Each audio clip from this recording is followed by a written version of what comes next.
Hey, Danix Fully Power here. Today we're going to show you the ultra clean 2-inch handheld launcher that used for tube and hose cleaning. The launcher is very easy to use. First, open the faceplate, then put the nozzle in, put the projectile into the nozzle, close the faceplate, and then fire the projectile. You can buy the single launcher or it comes with the kit. We have a standard 10 nozzle kit that comes with the hose nozzles, and also we have a 25 nozzle kit that comes with the hose nozzles and tube nozzles. This launcher is very robust. It has a beautiful touch, very comfortable to handle. The launcher can clean hose or tube from 4mm to 50mm inside diameter.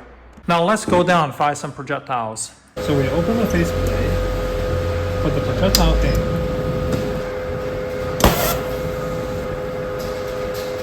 The first projectile is very dirty, and we put the second projectile in.